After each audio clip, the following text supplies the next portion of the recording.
Well, I think it only works. That's, I don't think that works.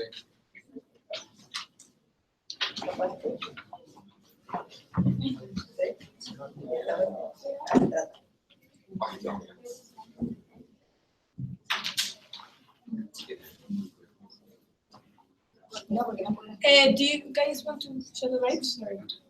No, what? I mean, if you guys can turn off the lights, but then it's not gonna show your faces. I'm fine like this. We have a video and then we can show it. Okay, so we're the Burn Awareness and Prevention Group, and meet us. I'm Andrea Barrios, and these are my partners. I'm Nicole Giles, Maria Maria Castelo. Marco González. And María Laura Castelo. Alejandra Velarde is also part of the group, but he was not able to come. So volunteers, besides the group we have a lot of volunteers that are in Santa Cruz Cooperative School. They couldn't come because we have a limited amount of participants that can travel, but they do work with us. They come to our presentations and they work in the activities we do with the children. So we come from Santa Cruz Cooperative School located in Bolivia, Santa Cruz. And I think it's a wonderful place full of green and life. And I hope you can come one day. And talking about Bolivia, we'd like to show you a short video showing our beautiful country.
Bolivia te espera.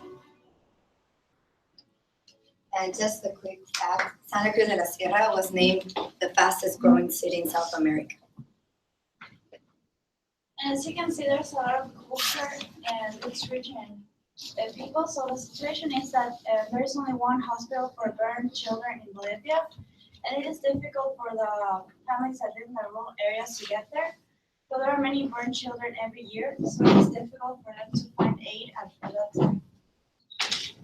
So our mission is to reach and educate and teach the children what to do so they prevent getting burned in rural areas in the poorer places of the city. 43,000 people get burned annually in Bolivia, and 20,000 of those 43,000 are children.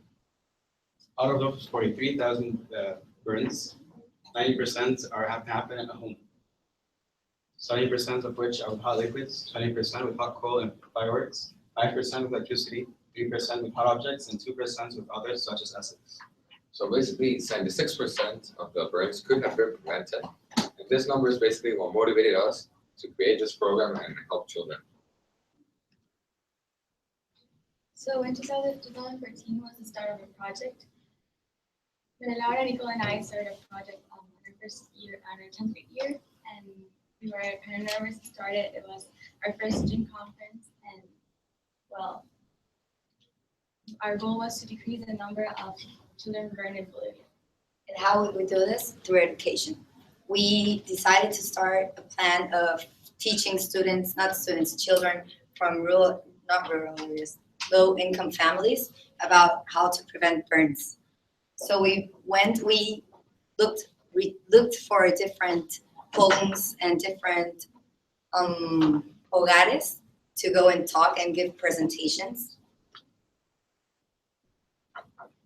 So we went to seek information and training to the hospital for burn children at Cerniquem. Like Nicole mentioned earlier, there's only one center in Bolivia that takes full care of people who get burned, and that's Cerniquem. Cerniquem is a center, it stands for Centro de Rehabilitación de Niños Quemados. It's a little bit far away, like a couple hours away from the city of Santa Cruz. Still, it's really unreachable for people from really rural areas that are like 2 hours away or even farther, like days.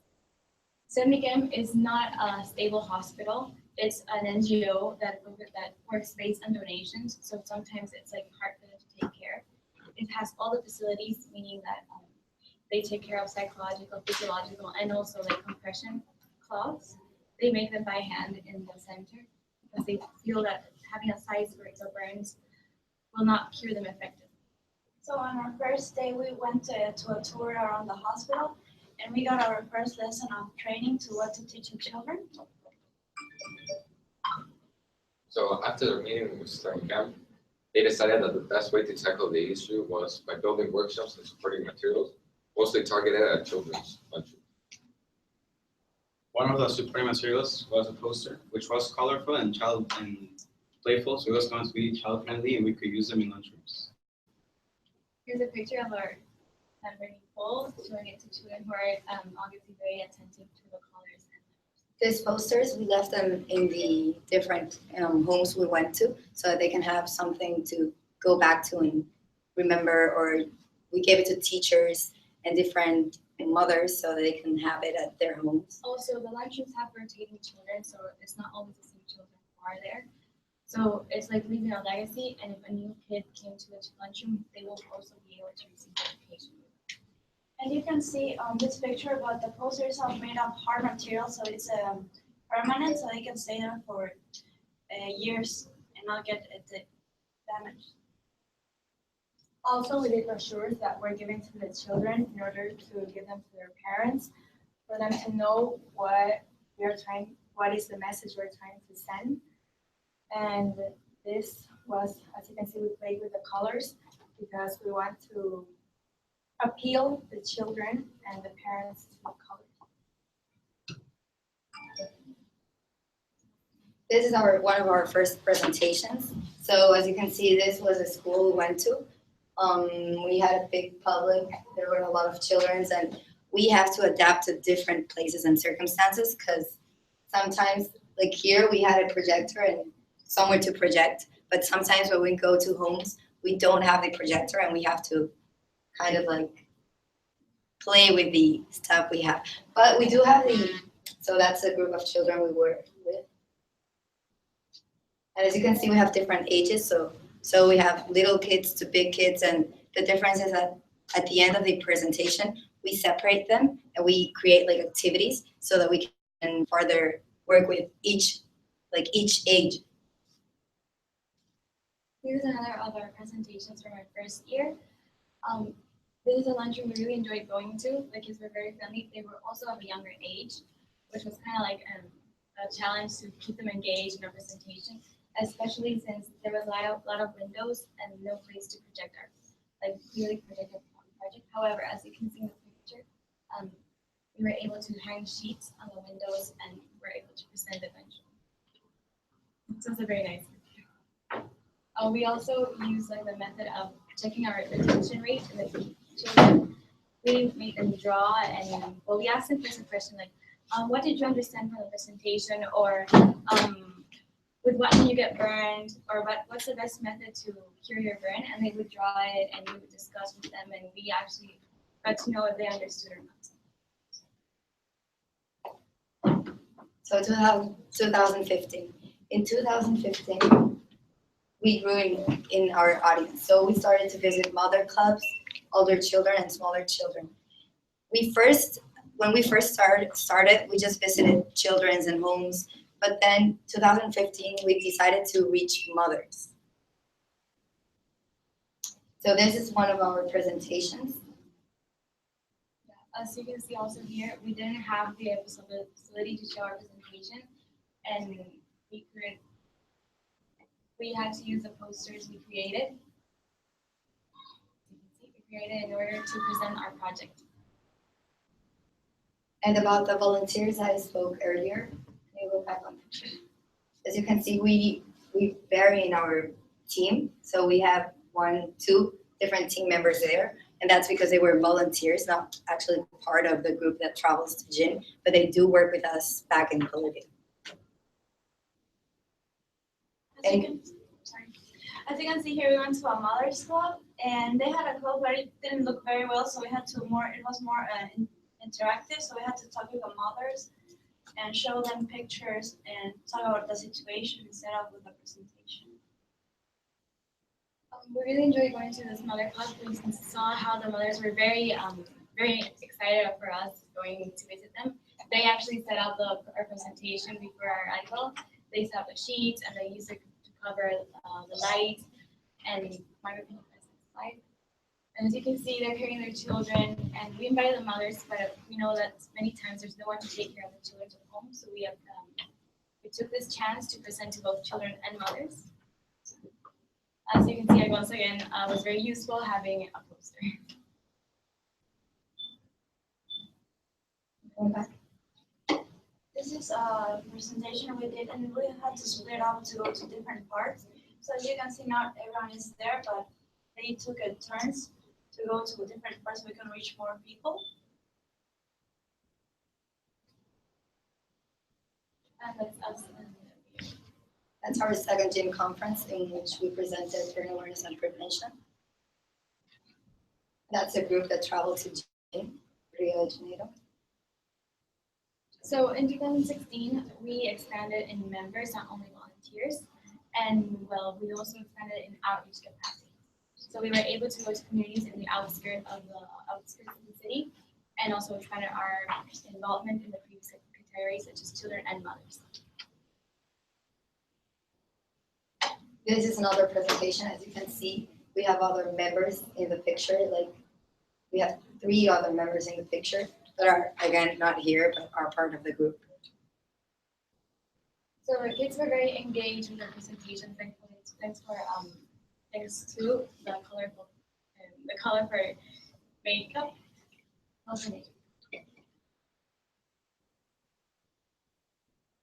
This presentation, as you can see, we adapted the presentation.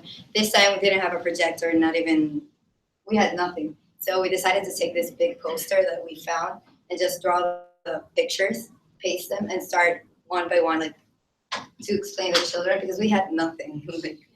Where this presentation took place in Chiquitos, that's a community far away from Santa Cruz. 6 hours to be exact. And they don't have like very good access to electricity. Therefore, we had like no possibility to have a projector or. We decided to start going to these rural areas because since they don't have electricity, they use a lot of fire, like for like candles, and this is like every single day of their lives. And these places are so poor that they have about 6 to 8 children in one house. Yeah, they use fire mainly for cooking, and it's our project not only. Well, sorry. The problem we're presenting about burns recently has been we're starting to see it more, meaning that there's another kind of invention that's starting. It's called like a different type of oven that you use to avoid having too much contact with the coal, and also to like have a better use of the wood they use to cook. Oh, here's a presentation, one usually presented for children and mothers. And the presentation is the same for both groups. However, the way we present it is very different. So we first started with asking the question, what is something you get most burned with? And many children said water or something hot. So that's our first side focus on hot liquids that are the first causes of burn, and we talk more about that. the kitchen, as Maria Laura said earlier, there are like 6 children and there are big families in only one house in which there is only in one room the bed, the kitchen, and things like that. So it is very important to tie the kitchen to the wall. You have to put the pots and pans with the handles inward for the children not to pass and drop the hot things that are inside. And you have to use the burners in the rear part of the stove. So what happens is that usually the mom carries the baby while they drink like a hot tea or coffee. And they spill it on the baby and they get burned. One of the cases. And sometimes they tell the son to bring them like a cup of tea or something. And they accidentally spill it on them, and that's how they also get burned. And as you can see in the picture, we set these pictures as examples for children and mothers because it's very clear what's about to happen in the picture, which is the mother is spilling some hot liquid into her child. And another way to stop burns from foods and liquids is to not place hot food immediately on the table. Some kids might grab it and get burned. And also not place hot pots with food inside. Some kid might spill it over them and get burned too. So next we taught them about hot objects that can cause severe burns. Well, our presentation is also very colorful for like our posters, and we use the bullet points not only because we usually do the presentation very didactic, and we try to have a conversation with the parents and the children to ensure that they understand everything. The bullet points are not for them to read, sort of like for us to remember to give them all the tips we can.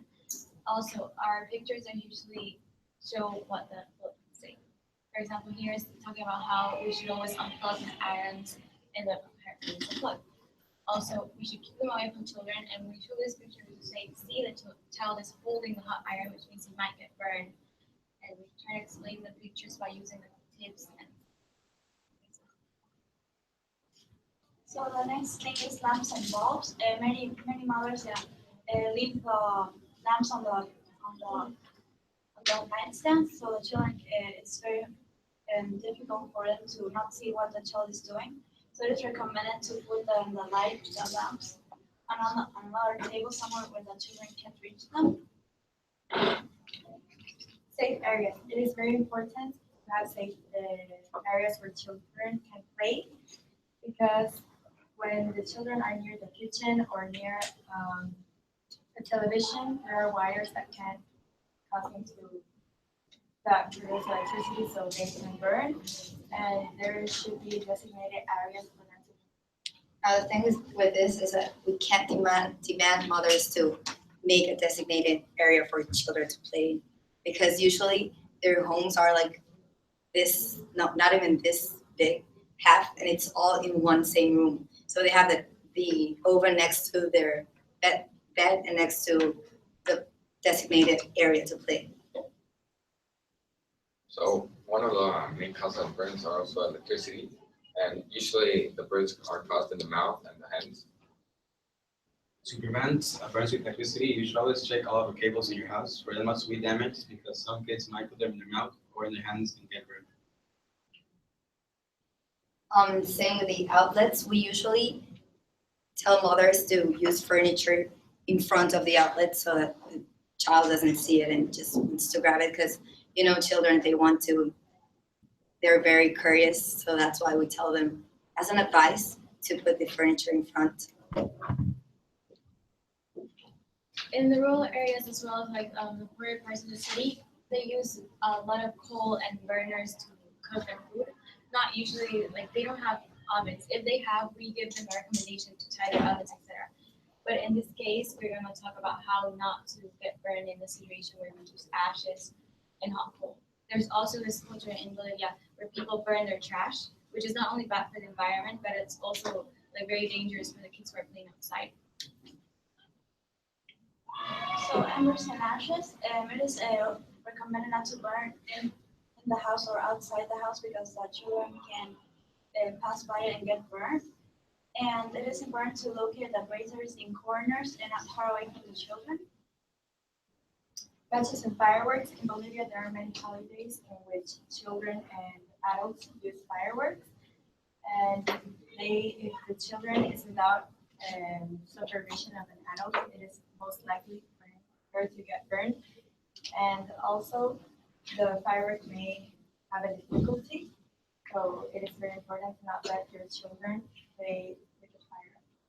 Like, for example, our holidays, for New Year's, which is like most people do it, we also use it for Christmas and Samhain and Carnival and every holiday we have. So it's very common and it's very dangerous. And when we went to Cerniquem, they said that one of the most common Like the worst cases were because of the fireworks. and water. So what should I do if you get burned? These are basically the steps you have to take when you get burned. As soon as you get burned, you should not try and cure the burn yourself. You should go to the nearest hospital and health post. And finally, we advise mothers to apply clean water on the burned area, remove clothes, and protect the area with clean clothes. Usually what happens during this slide is that mothers start saying things like, but they told me to apply lemon, or they told me to use this and that. They have different ideas of what they should apply when they get burned, and that's totally wrong. But we can't say like that's totally wrong, because it's been like in their communities, that's what they've been taught. And we're not there also to diminish what they know. We just want to give tips and a conversation with them. So we sort of suggest they should only use water and suggested things and tell them really recommend it. And plus, that's when we say we come from Cerniquem and they taught us this and they know about Cerniquem, and we create awareness about Cerniquem so they trust everything we recommend them. And it is also important to use water at room temperature, not cold water. And for remove clothes so it doesn't stick to the burn area and it gets worse. So 2017 is the year we're planning on going. Maria Laura, Nicole, and I are seniors, and we're leaving our school. We're leaving our project with these three guys here, and this is the plan for it. First of all, we went to a meeting with Cerniquem to show the result of the chapter Maria Laura, Nicole, and I, the leader. And here are some pictures of our presentation. We showed them our results and how many people were able to attend to. We also asked them for suggestions of what else would they think of our project, and they told us that they were planning, they really liked our project because it was prevention and not only giving donations or something like that. They feel that they need more prevention groups and brigades, and they wanted us to start an ambassador program in Cerniquem and teach people, students from other schools, to take our project. So basically, the next step we're taking is not only leave a legacy in SCCS with them, but actually get this group involved in other schools. So we know that Cerniquem works with 3 other schools, but they don't have a stable group. So what we're gonna try now is to create this PowerPoint and then go to different schools, present it, and then create a network of students in Santa Cruz about this. When we first started, we were scared it was not gonna be sustainable, but with the years, it reached a sustainable level with many people wanting to be involved. So now the group is growing. And that's because we have a 9th grader, 2 10th graders, seniors, and we have 3 10th graders. And we have some volunteers from 11th grade. So our sustainability plan is Younger Generations School Club and Cerniquem, which is Youth Ambassador. In Younger Generations, we are trying to seek for volunteers from 8th and 9th graders, and that's what we're trying to do to keep the project. So School club, we, as mentioned earlier, we're starting school clubs in different schools, but besides that, we have an NHS partnership in our school. And they help us, the volunteers come from there. and it just always takes hours, and we always offer them if you want to need hours, and you can totally come work with us, and they do, and they're very helpful. Some of them even learn the presentation and present it themselves, the ones that come regularly. Others help with drawing with the children and some other activities we do. saw in the pictures are NHS members. So as I said before, Sanigam is an NGO, and their plan with us is to connect students and also doctors. The doctors that work in Sanigam are very good doctors and are really inspired by prevention methods and all that. So we are hoping that as doctors are gonna help us mentor the for future ambassadors in other schools, and they also help us by providing up-to-date education and statistics.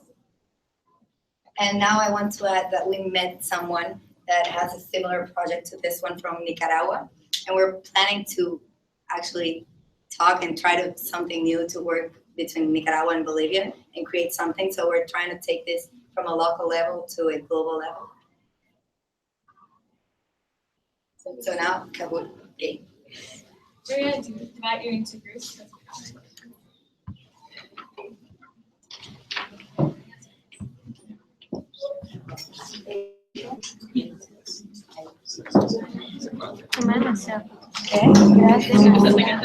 ¿De verdad? ¿Hay que hacer memoria? Ay, no. Chicos, ¿quieren join? Dale. Bueno, yo no sabe, pero